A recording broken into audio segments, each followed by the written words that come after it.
జై గురుదేవ్. ఓం శ్రీ సాయిరామ్. అనంత ప్రేమ స్వరూపులారా, సత్యం సత్యం సత్యం. సత్యం అంటే భగవంతుడు, సత్యం అంటే పరమాత్మ, సత్యం అంటే పరబ్రహ్మం, సత్యం అంటే శుద్ధ చైతన్యం. ఆ సత్యం అనేది విశ్వం మొత్తం వ్యాపించి ఉంటుంది.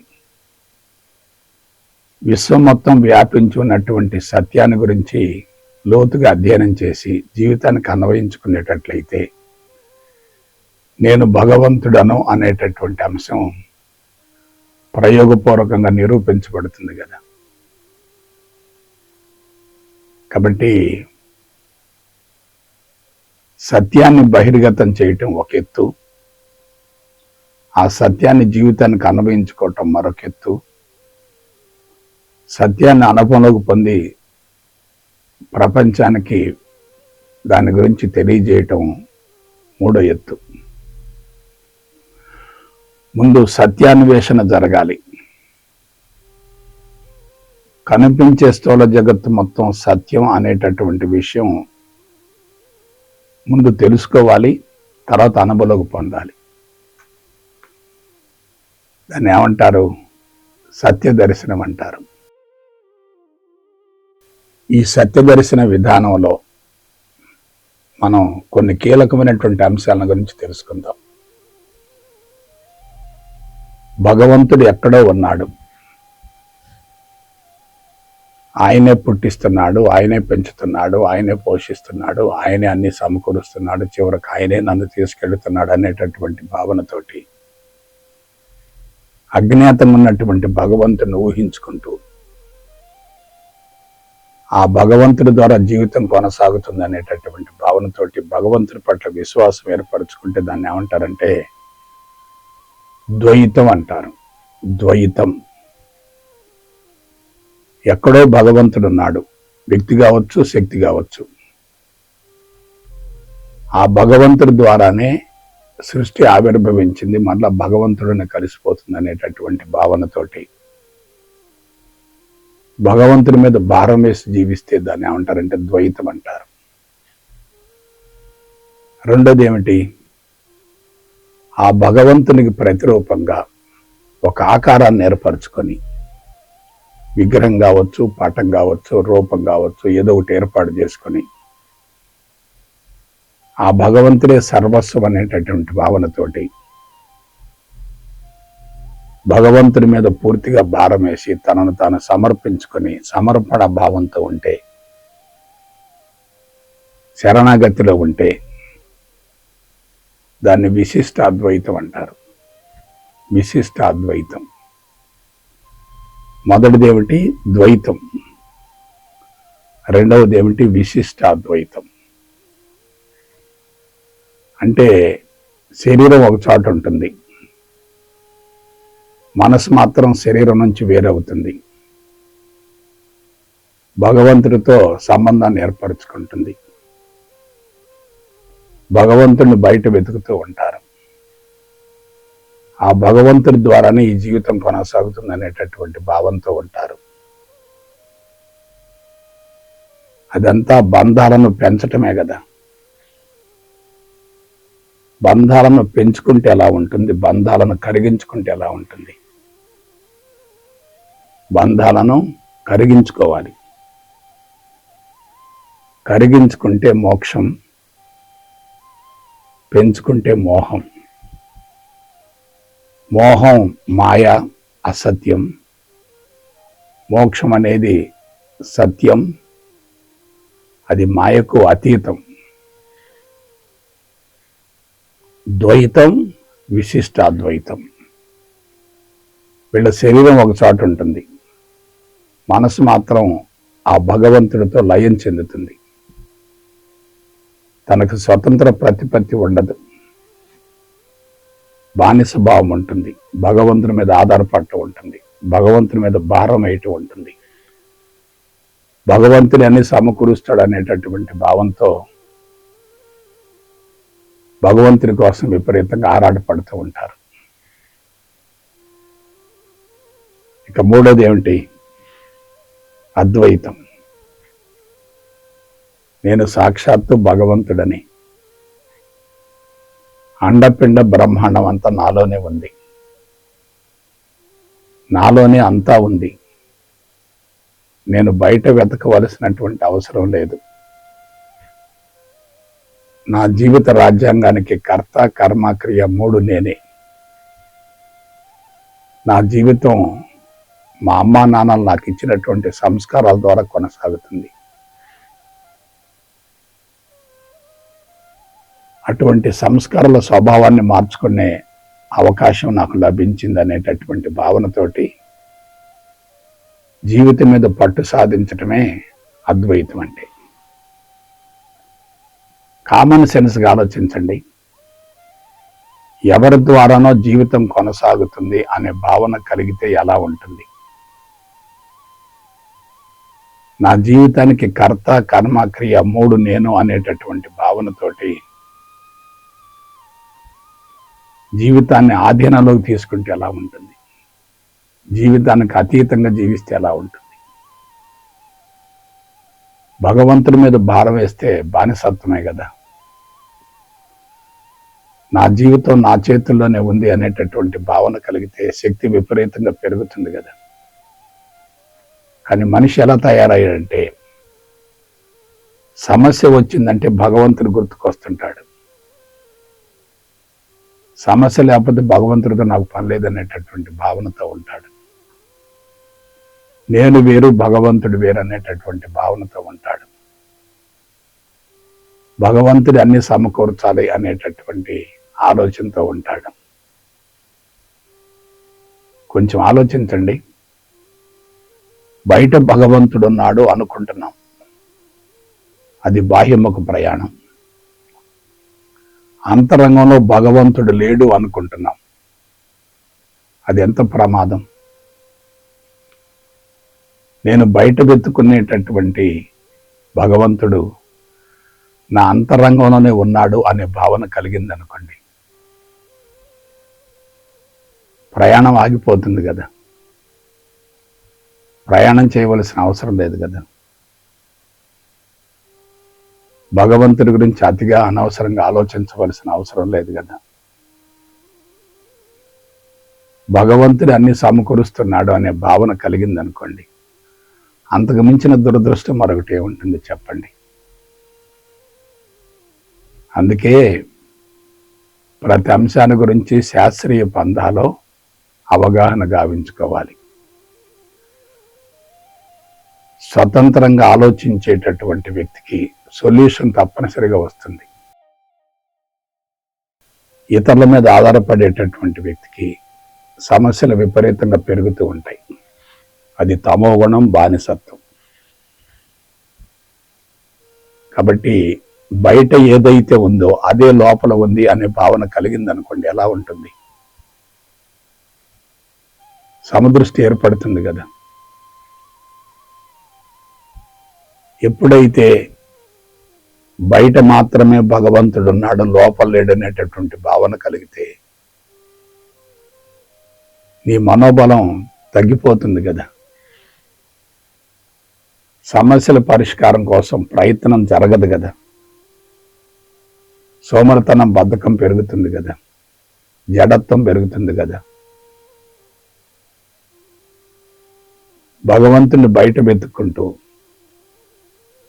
భగవంతుడి ద్వారా సమస్యలు పరిష్కారం కావాలనేటటువంటి భావనతోటి జీవితాన్ని సమూలంగా వృధా చేసుకుంటారు కదా. కొంచెం ఆలోచించండి.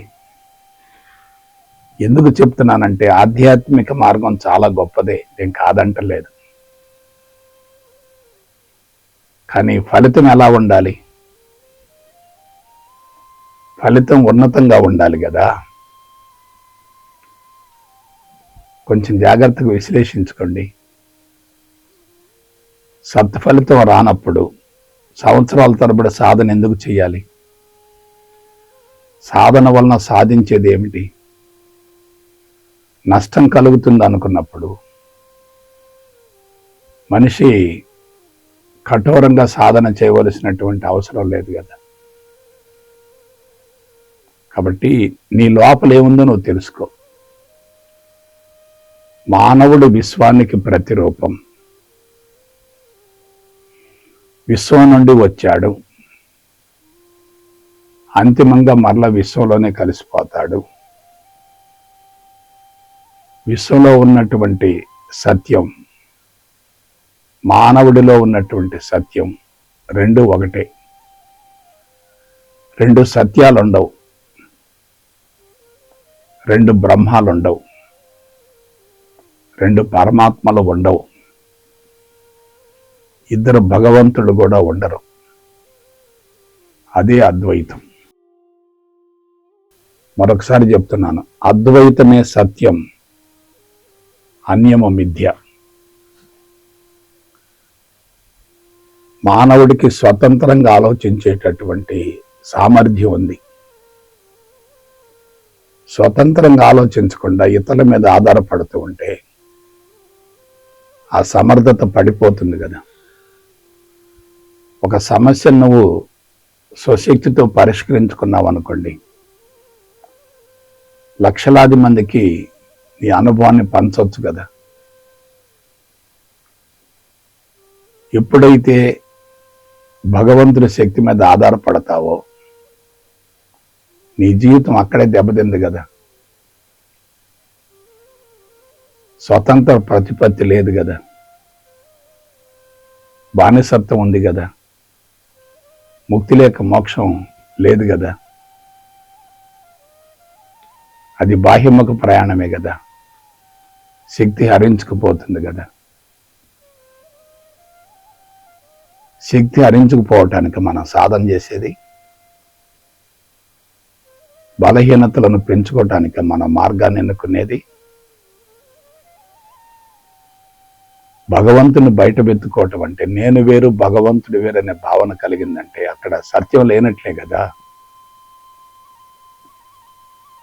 భగవంతుడికి భిన్నమైనటువంటి జీవితం కొనసాగుతున్నట్లే కదా. మరి దీనికి సొల్యూషన్ ఏమిటి? జాగ్రత్తగా వినండి. భగవంతుడు ఎక్కడో ఉన్నాడు అనేది వాస్తవం, ఎదురుగా ఉన్నాడు అనేది నిజం, అంతరంగంలోనే కొలువై ఉన్నాడు అనేది సత్యం. సత్యం అప్పుడు ఇప్పుడు ఎప్పుడు మారదు కదా. సత్యం అంటే ఏమిటి? మారనిది, మార్పులకు గురి కానిది, సనాతనమైనది, నిరంతరం కొనసాగేది.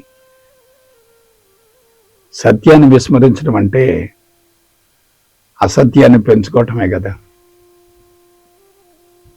అసత్యాన్ని పెంచుకోవటం జరిగిందనుకోండి, జీవితం ఎలా ఉంటుంది? సమస్యాత్మకం అవుతుంది కదా. కాబట్టి మనిషి ఏమయ్యాడంటే ఎంతో విలువైనటువంటి ఆధ్యాత్మిక మార్గం వెలుగులోకి వచ్చినప్పటికీ దాన్ని సశాస్త్రీయ పంథాలో విశ్లేషించుకోకుండా గురుడిగా నమ్మటం వల్ల, గురుడిగా అనుసరించడం వల్ల తీవ్రంగా నష్టపోతున్నాడు. ఆధ్యాత్మిక మార్గంలోకి ప్రవేశించినటువంటి వాళ్ళే బలహీనంగా ఉంటున్నారు. ఆలోచించుకోండి ఒకసారి. ఒక పారిశ్రామికవేత్తను కానీ, ఒక వ్యాపారస్తుడిని కానీ, సంఘ సంస్కర్తను కానీ, ఉన్నతమైనటువంటి వ్యక్తులు గమనించిన వాళ్ళలో పర్సనాలిటీ బాగా ఉంది. వాళ్ళు ప్రజా సంబంధాల్లో విజయవంతం అవుతున్నారు.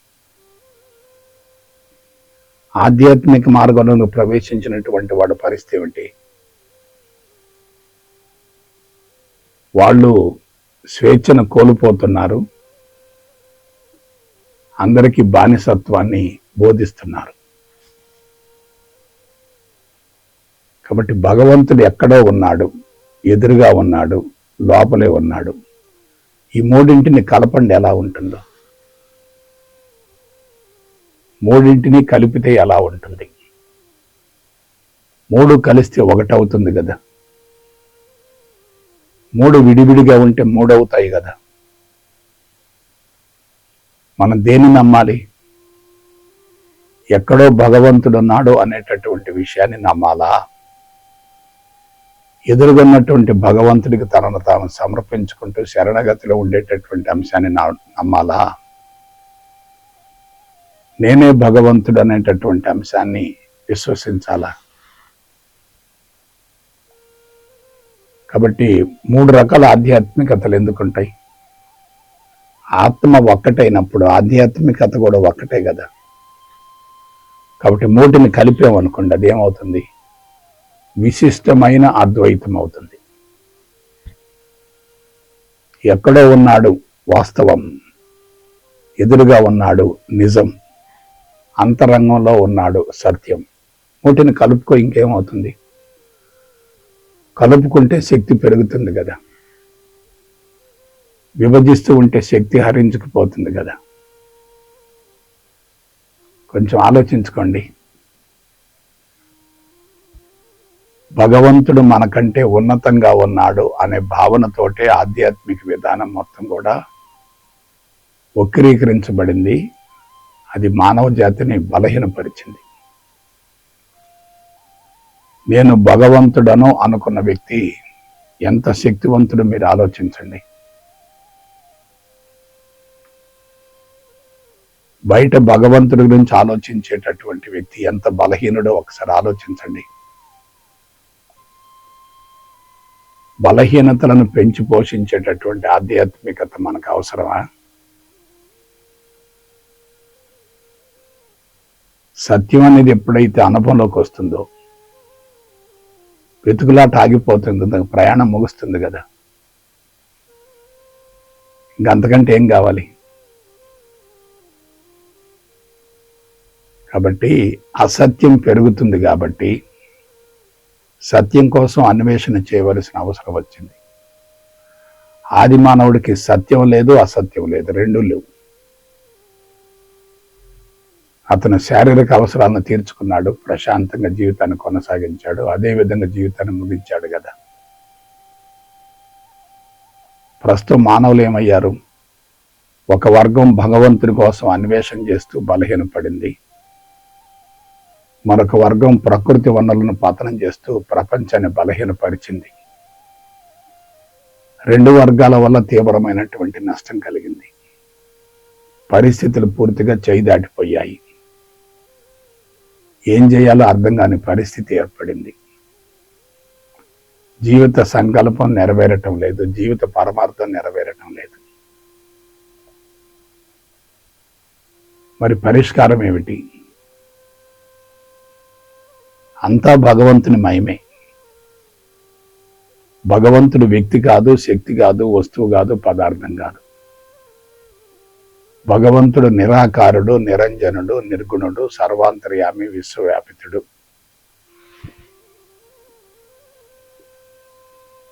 ఈ విషయాన్ని అనుభవంలోకి పొందితే ఎలా ఉంటుంది? అనుభవంలోకి పొందకపోతే జీవితం ఎలా ఉంటుంది? అనుభవంలోకి పొందితే జీవితం ఆనందమయం అవుతుంది.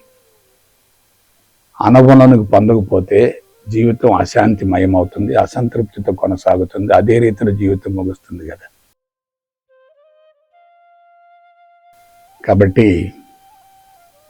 నీవు సాక్షాత్తు భగవంతుడివే. ఇది సుపీరియారిటీ కాదు, ఆధిక్యత భావన కాదు, ప్రపంచాన్ని కించపరచడం కాదు, ఆధ్యాత్మిక మార్గాన్ని వక్రీకరించడం కూడా కాదు. ఆధ్యాత్మిక మార్గాన్ని సక్రమైనటువంటి పందాలో అనుసరించడమే, అనుభవంలోకి పొందటమే. కాబట్టి మనుషులు ఎక్కడ పొరపాటు పడ్డారంటే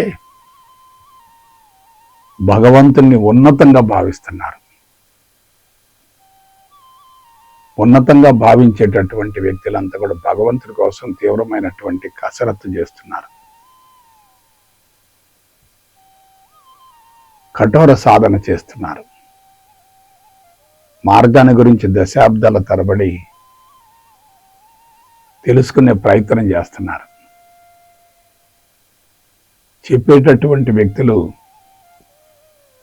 అనుభవాన్ని పొందకపోతే వాళ్ళ యొక్క అశాస్త్రీయతను వీళ్ళ మీద బలవంతంగా ప్రయోగిస్తున్నారు. కాబట్టి ప్రస్తుతం ప్రపంచంలో ఏం జరుగుతుందో ఒకసారి ఊహించుకోండి, విశ్లేషించుకోండి.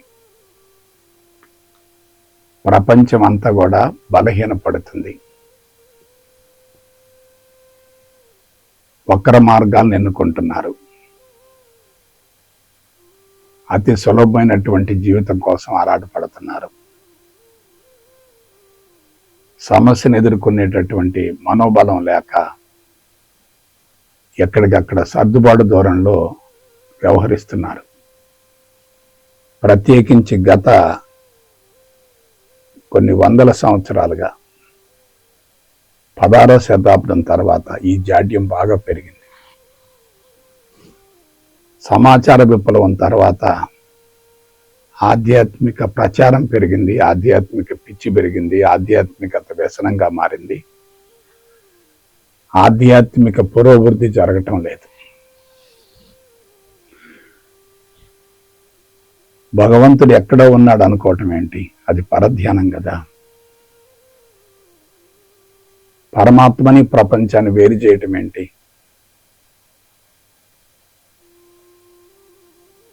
ప్రపంచానికి భిన్నంగా పరమాత్మ ఉన్నాడనేటటువంటి భావంతో ఆ పరమాత్మ కోసం తీవ్రమైన కసరత్తు చేయటం ఏంటి? అక్కడ ఏమి లేదు కదా. ఏమీ లేని దానికి ఎంతో కలరబోయటం ఏంటి? నిరాకార నిరంజన నిర్గుణమైనటువంటి భగవంతుడికి ఇంత సమాచారం అవసరమా? సమాచారం పెరుగుతుందంటే సంస్కారాల మోతాదు కూడా పెరుగుతున్నట్లే కదా. సంస్కారాల మోతాదు పెరుగుతుందంటే చిత్తం కలుషితమైనట్లే కదా. చిత్తం కలుషితమైతే మెదడు దెబ్బతింటుంది కదా. మెదడు దెబ్బతింటే శరీర అవయవాలు దెబ్బతింటాయి కదా. నీ జీవితం నీ చేతిలో ఉంది, భగవంతుడి చేతిలో లేదు. మన జీవితానికి మూలం మరియు ఆధారం తల్లిదండ్రులే. భగవంతుడి ద్వారా కేవలం భౌతిక శరీరం వస్తుంది, కానీ తల్లిదండ్రుల ద్వారా సంస్కారాలు వస్తాయి, జీవిత అనుభవం వస్తుంది, కర్మలు వస్తాయి. ఆ కర్మలను కరిగించుకుంటే జీవితం ఉన్నతంగా తయారవుతుంది. కర్మలను కరిగించుకోలేకపోతే జీవితం ఏమవుతుంది? భారంగా తయారవుతుంది. అందువల్ల ఆధ్యాత్మిక మార్గంలో ఎటువంటి పొరపాటు లేదు. ఋషులు చెప్పిన ఒకే ఒక వాక్యాన్ని నేను మరలా ఉదహరిస్తాను. ప్రపంచాన్ని మార్చటం కాదు, ఉద్ధరేది ఆత్మ నాత్మానం. అది ఆత్మ విజ్ఞాన శాస్త్రం. అంతరంగ శుద్ధి, ఆత్మశుద్ధి, చిత్తశుద్ధి, సంస్కార శుద్ధి. అంతరంగం ఖాళీ అయిందనుకోండి, తప్పనిసరిగా సత్య దర్శనం అవుతుంది. అంతరంగం కలుషితమైందనుకోండి, అసత్యం తారాస్థాయికి చేరుతుంది. మాయ మనిషిని ఆక్రమించుకుంటుంది, స్వాధీనపరుచుకుంటుంది. మాయ చేతిలో మనిషి బందీ అవుతాడు. అది చాలా ప్రమాదకరం. కాబట్టి నా సలహా ఏమిటంటే, సులభమైనటువంటి మార్గాన్ని కష్టంగా క్లిష్టంగా తయారు చేసుకోవద్దు. అది కష్టంగా క్లిష్టంగా తయారైందంటే దానికి మూల కారణం మానవుల యొక్క స్వయంకృత అపరాధమే. భగవంతుని గురించినటువంటి పిచ్చి పెరుగుతుందంటే సామాజిక బాధ్యత కొరవడినట్లే. పాశ్చాత్య దేశాలు మొత్తం కూడా ప్రకృతిని పదార్థంగా భావించి కొల్లగొడుతుంటే భారతీయులు భగవంతుని బయట వెతుక్కుంటూ బానిసలుగా తయారవుతున్నారు. ఇంతకు మించినటువంటి దురదృష్టం మరొకటి లేదు కదా. ఆలోచించండి. మన జీవితం సత్యవంతంగా ఉందనుకోండి, సమస్యలకు అవకాశం లేదు కదా. అసత్యవంతంగా కొనసాగుతుంటే సమస్యలు వస్తాయి. సమస్యల పరిష్కారం కోసం అసత్యపు విధానాన్ని అనుసరిస్తే తీవ్రంగా నష్టపోయే అవకాశం ఉంటుంది కదా. కాబట్టి బిడ్డలారా, లోతుగా విశ్లేషించుకోండి, అధ్యయనం చేయండి. వక్ర మార్గంలో జీవించవద్దు. జీవితాన్ని ఎవరికి తాకట్టు పెట్టవద్దు. జీవితాన్ని సద్వినియోగపరచుకోండి, సార్థకం చేసుకోండి. ఇదే నా సలహా. జై గురుదేవ్, జై గురుదేవ్, జై గురుదేవ్.